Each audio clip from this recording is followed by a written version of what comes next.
Hi everyone, I'm Ben Myers and welcome to Beer with Ben. We're traveling across our country in search of the most unique and tasty beers our nation has to offer. Today, we're in Knoxville, Tennessee. What happens when unique craft beer meets handmade glassware? Welcome to Pretentious Beer Company.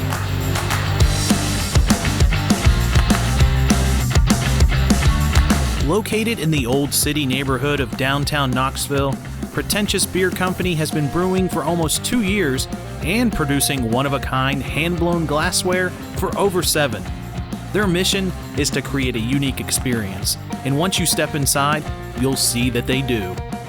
Hey guys, we're inside Pretentious Beer Co. here with owner, brewer, sex symbol, Matthew Cummings. Thank you for joining the show. Oh, my pleasure. Oh, well, you're living up to it already. But thank you for having us. We're real excited to be here. And you guys have a lot to offer besides just beer, so we're excited to talk to you. But first off, cheers. The obligatory cheers, man. So what are you sipping on today?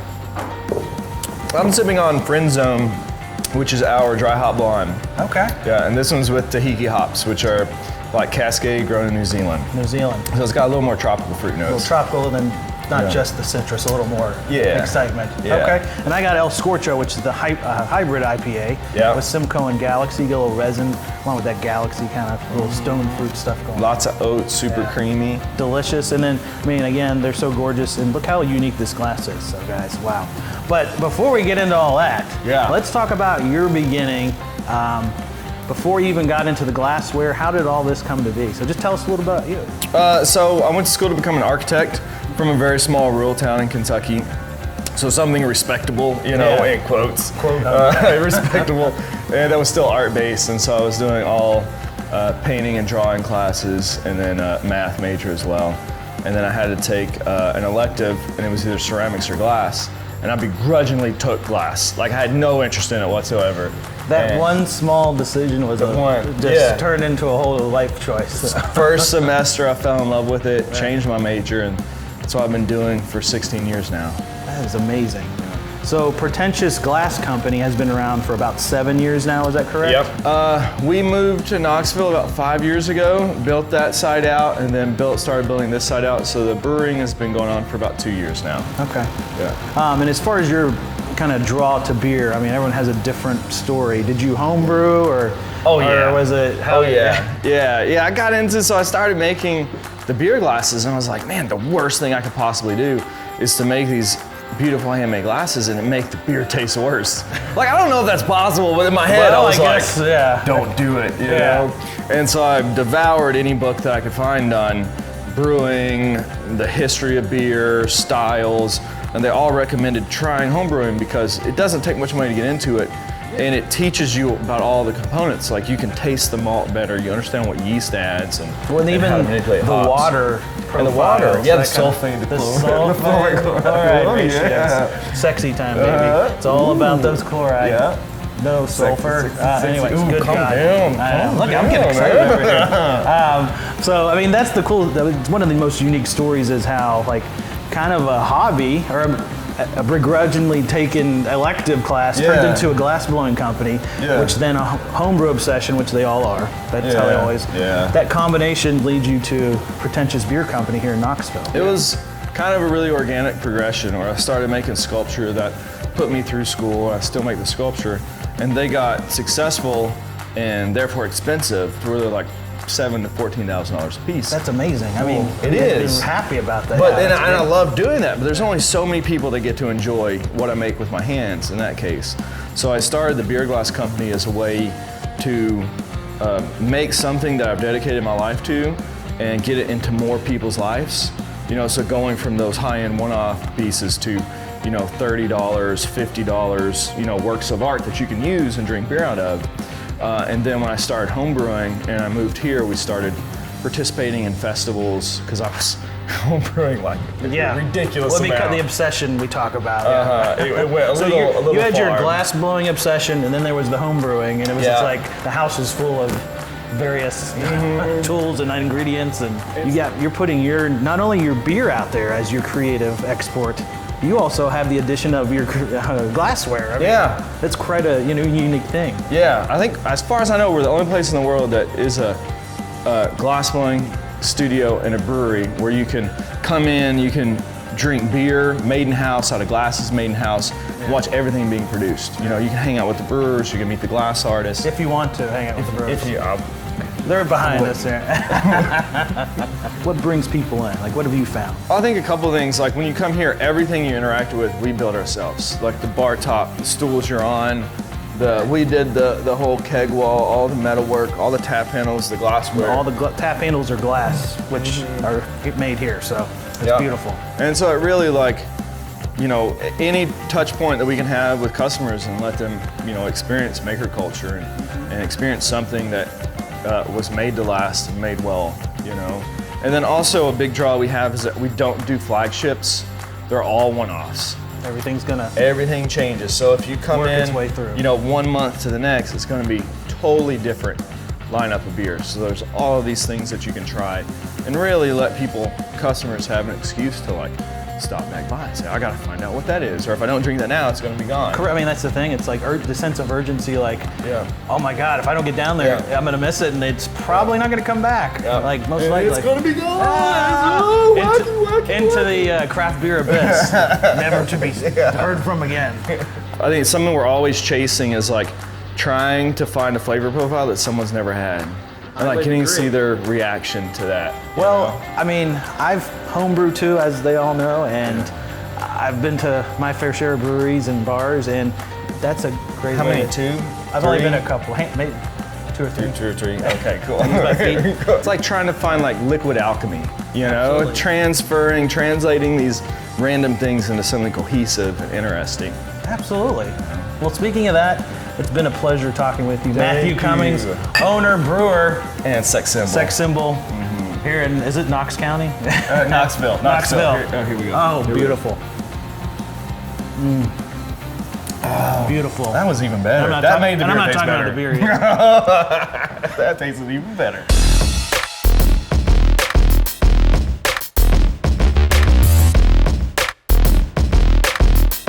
Let's go find some tasty beer. Hey guys, we're out on the patio with co-head brewers, Alex Rich, Will Brady. Guys, pleasure to have you on the show. It's a great day here in Knoxville. A little hint of fall. Right. And we have a plethora, if you will, of beers here. So welcome to the show. Thank you for having us, man. Yeah, We're really dude, stoked excited about to it, be man. here. Awesome. Well, we're happy to have you. So first off, I just want to talk about, like, each of you guys give me a little bit of your intro of how you got into brewing. Yeah, honestly, I kind of grew up wanting to be a chef and cook and experiment with foods and whatnot, and heard on the radio one day that we had a brewing program in town, and I was like, well, I'm gonna sign up for that. You can be a brewer, that's cool. Yeah. And then found out I missed the sign-up date, but then I got lucky and got a job at a local brew pub. So that was 6 years ago. So and got your here foot I in am the door now. there, So yeah, I got my foot in the door and loved it ever since, man. Here at Pretentious. Now I'm making beers with this guy, so good times. Awesome. Don't touch me. Speaking of not touching you, Will. So, similar to his story, actually, but I actually got into the program, but they just started the brewing program at South College here in Knoxville. I'm familiar, yeah. I was in the second class, and then it was like the day after I graduated, I started for a different brewery in Knoxville that's since gone. But that was kind of, I met Matthew through those, through that portal, and he offered me the job. It was probably like 2 years before we ever even got open here as a craft beer bar. So it was kind of a holdout hope, but it's, as they say, the rest is history, I believe. The rest is history. Yeah, right? So guys, like in your opinion, what makes, Pretentious Beer Company stand out and is different in your mind? I just think, like Matthew was talking earlier, everything in here is handmade, so that's super cool, down to the glass, obviously the beer, and then we're so small that we're able to do 4 different beers a week, and we don't have flagships, so we're constantly just trying to be creative, super unique, and just push the boundaries of like, does that even taste like beer? But it's fucking awesome, So like one of these beers, it's more like candy than beer, but. And on that too, is like every time we brew, we split it into 2 fermenters. So we'll do 1 yeast on one yeast on the other, draw hop, 1 fruit one. So you'll get to have a brother and sister beer from the same base, but a lot of people are hard pressed to tell which 2 are paired together. That's where A that lot of difference that, a lot of that, Alex and Matt, like they're really good at coming up with these great ideas for beer, what to put into beers, and then I just fix the equipment when it breaks down. Yeah. It's good education for the customer. You can say, You we gotta do 2 stick with the saisons. strength. This one's French saison use. This one's Belgian. You know, and you can get into the differences. And so One that's may really be more cool. estery or something, Yeah, but like yeah. you're hard to press like a normal average beer drinker's not gonna know. But like you guys can say like, hey, one that worked better with this certain Exactly. water profile or Yeah. whatever. Well, and it's weird too because the styles have to kind of coincide, so you wouldn't do like a blonde and a stout and try to split them. You're right, obviously. But like, so like a hoppy blonde and like a saison work really well, you know. And then we try to have a lot of fun, and then we even do some weird shit where it's like we'll transfer one off, then we'll stop and we'll whirlpool something else into the beer to really get a different character in the boil. Just too. a different ingredient, not even Yeah. like not a different hop, but like just something, whatever.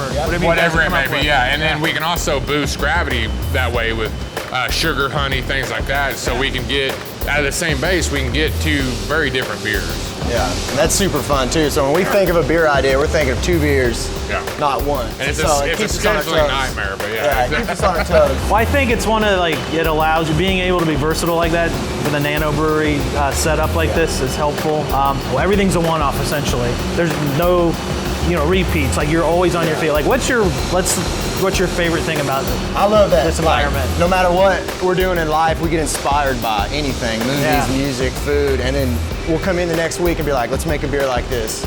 So Pop culture is a big yeah, part. yeah. Well, we did I a mean, you Monty gotta Goza. sell beers, right? Yeah, yeah. Well, and it's also the learning curve kind of shatters at that point. When you're doing something different every time you brew, any learning curve you had on your system or whatever you're doing, it kind of shatters that because you're kind of forced to adapt at that point. So we've learned, in the last 2 years, I think I've learned more than I ever did doing any other kind of brewing. So. Definitely. I would agree with that. For sure. Awesome. No, well, without further ado, you already went into it already. Jeez. This whole thing? Let's go ahead and let's get caught up here before Will finishes his. I'll save it though for you. All right. So that's Fairy Floss. That's our cotton candy sour. Cotton candy sour. I mean, you'll see this one for sure later. What a beautiful color. I mean, my God. Yeah, so blackberries, raspberries, and vanilla, Yeah, it's little great- marshmallow, some grade A. and then all this stuff comes together and makes a very cotton Grade A candy. Madagascar bourbon vanilla. There's a beans, man. lot of things happening, but it's all in good balance. Yep, Like yep. nothing is too crazy. It all kind of melds together. Wow. And this has been one That's a that, great first example of what you just were talking Yeah, about. yeah, well, yeah. and this style especially, Alex has been playing with this style for so long now, and he's really starting to nail it now. That's delicious. Wow. And it's even got like almost like kind of like a pie crust kind of thing happening Yeah. with that like earthy sourness. It's so, I mean, it just works so well. That's what I say. There is a lot of flavors going on there, but again, they all are smooth and kind of all just flow And together. it's a That's nice beautiful little thing. crusher, but it does have some ABV on it too. Yeah. There's a What's lot that of one people- coming in It's at? about 6.5. 6.5. Yeah, yeah. Okay. So, So our kettle sours, we sometimes will go a little crazy. and you guys do kettle sour. Yeah, this everything, is you know? American Yeah. Kettle Sours. Yep. We have done Brett beers before, but more for the funkiness and not less of the sour side. Yeah. Well, cool. Let's go on to number 2 here. Yeah.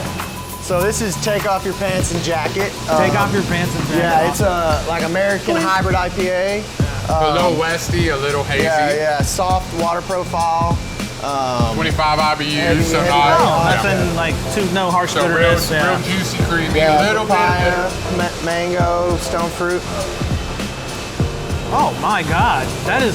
I was expecting like more of a intense beer, but that is very Oh, dude. like very like pleasant, fluffy, like delicious. Tons most of importantly. oats. We do up to 30% oats in our malt bill, and then wheat, so that really helps with the body. And so the oats will help with mouthfeel, is that right? Mouthfeel, Give you a little yeah. silkiness. Yeah, Little yeah. taste, stability. Okay. I mean, yeah, overall, that was the big thing that like we started moving into oats, and then now Alex he's throwing flaked wheat and things, so now we've got just like the perfect amount of like that creamy back finish. Matthew's a big part of this process too. Yeah. Yeah, we're a trifecta. I love that we're sitting here like, oh, we're really good at this. But there is a third guy, so. We might have talked to him earlier. I don't know. May or may have I not. don't know. I forgot already. But let's go on to the third one here. Instead of that Heck pose. yeah. Yes. So, All right. yeah, this is our 5 a.m. stout. We named it because we came in at 5 a.m. to brew it. Yeah. It's a 4-hour boil Not stout. we, I was absent that day. You Well- coming in early? But yeah, so it's a Alex fun came one. in at 5 a.m. Okay. Went a little less on the roast malts for this and try to basically do like a dessert stout, really full mouthfeel, chocolate, coffee. Yeah, a lot of oats. I'm getting that chocolate, like it's chocolate silk sheets, and I'm just rolling around in them right now. That is so rich. Let's drink some more, though. A little bit of lactose is in this one. Let's revisit this real quick. We have this beer also aging in a Maker's Mark barrel right now in vanilla beans too. So I mean, that's gonna add a little even more complexity. Oh yeah. Very that is delicious. It's gonna be slutty. It's gonna be real slutty. I like it. It's a slutty beer. It's a slutty beer. Very slutty beer, folks. And I can't take credit for that. Our good buddy Bob from Kinsman in Connecticut, we started this email blast where we were playing a collab, and he goes, "You guys got any slutty hops?" And I didn't even have to ask him what he meant. I was like, he's talking about Mosaic, Nelson Sabine. He's talking about the good stuff. The hipster hops is what I call them. Slutty hops back in the day probably would have meant like Columbus or something, like something trashy. Now that's like, boo. They're hanging out in the alley now. All right, fourth one. Let's check it out. You can get, don't worry, I'm gonna finish all these. I say this every episode. I do it. I promise. Oh, we're gonna get you laid tonight. We're super stoked on this style. As long as you're not picky. Look at me. This is Booyah. It's a hazy IPA with Kvike yeast. I think I'm saying that right, but it's a Norwegian farmhouse ale. So ferments in up to 2 days, up to 100 degrees. It's like a super yeast. Yeah. It's a slutty yeast. We have a theme today here. It's a slutty yeast. Well, cheers. Hey, let's go out here. Yeah. So this is along the lines, really heavily oated, creamy, kind of hazy style, but. So this Kvike yeast, it has like there's definitely a certain flavor profile. It's like a ripe fruit. Yeah. Like overripe fruit. Yeah, so like nice. fruit leather is like the description you get. And I was like, what the hell does that smell like? And then I smell this beer, I'm like, that's fruit leather. Peach or mixed with something. Exactly. Yeah, or when you get like a pear that's like firm. Absolutely. So very nice. unique. You don't get that tropical, from very many other things. Like, because if you are getting it from a, say, like a saison, like a Belgian saison, you're gonna get more esteries. It's like you get that without all that estery. Like the phenol bites not there. You don't get all that phenol nonsense. So, well, not nonsense, but time and a place. Time and a place. Most importantly, though, it is what it is. pour on. Okay. We all need to try it. So tell us about the pour on. It's a Spanish communal wine drinking apparatus that we use for beer. We make it next door. We'll show you how to do it. We have a dry hop blonde in there, friend zone. Okay, big dog. Look at that guy. That's a beautiful thing you gotta right have there. full arm extension. And if you get home and your wife doesn't know you were drinking, you did it right. Yeah. Start close, come out. There you go. Now extend and lock, baby. You gotta swallow while you're doing it. That's the hard part. We got it. Hey, there we go. Let me get in on this. You're trying to figure out when your swallow should happen, and then you tip it. I think he needs a new shirt, Will. Floral Friday. I might have an issue here. Floral fucking Friday. Well, guys, we officially have christened the weekend, or baptized it to the weekend, or what are we gonna do? Hey, am I allowed to have some? Thank you for joining the show. Thank you for the guided tasting. This is amazing. I feel like a new man. But let's sign off. Yeah. Let's see if we can make this happen. All right, everybody grab a beer. And then let's see. I'm gonna have to go through you, and then you're gonna have to go through there. All right, everybody. Here we go. Wonderful. Cheers. We did it, boys. Beautiful. Thank you for joining Beer with Ben, guys. Thank you, man. Dude. Yes. Hell yeah. Oh my God, we're going in.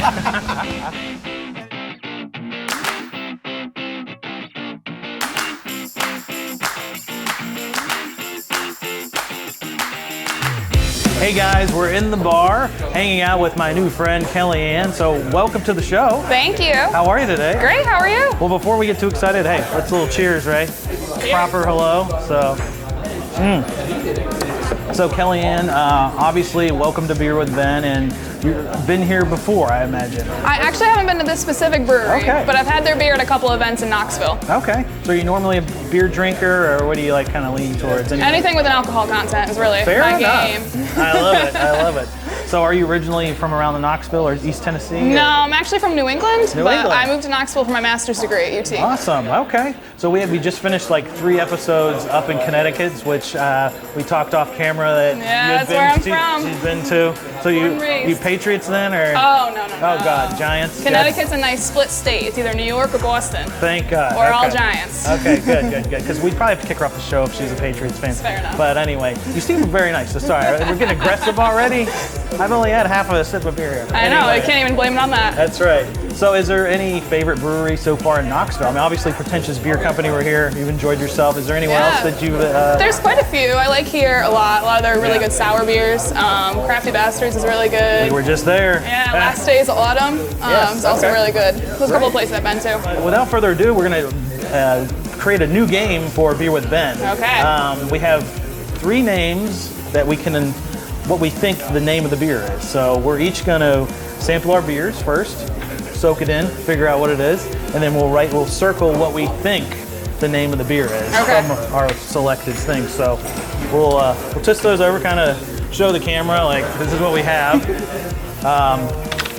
So let's just dive in here. Okay. And you don't have to tell me the answer. We'll both just kind of figure it out here. It's a tough one. Oh man. And you can think out loud. Feel free to think out loud. I don't know. I feel like it's too heavy of a beer to be a friend zone. But then again, getting friend zoned is pretty heavy, so you never really know. I know. 3-legged snake, though? I don't even know what that means. I think I know where I'm going. I don't even know what that word means, so I think I'm gonna go with 3. The 3-legged snake. 3 on 3-legged snake. Gotcha. All right. Cheers to good luck. Cheers. Here we go. And I'll go first. I went with Bestie. I thought it was such an easy, nice tasting IPA. I was like, it's like a best friend, like my bestie, and I was wrong. Kellyanne, what'd you have? I'm afraid. I don't want to see the thumbs down. I was right. She wins. 3-legged snake. She wins the inaugural Name That Beer here on Beer with Ben. And guess what? You do get a prize. Ooh. You get a fancy sticker. Ooh, I love stickers. Yeah. Awesome. Right on. There you go. Maybe turn it into a patch. I could. Merchandising idea. Kellyanne, thank you for joining us. You're very welcome. Sounds like you're really enjoying Knoxville and East Tennessee. Oh, absolutely. Hey, cheers to... Cheers. There we go.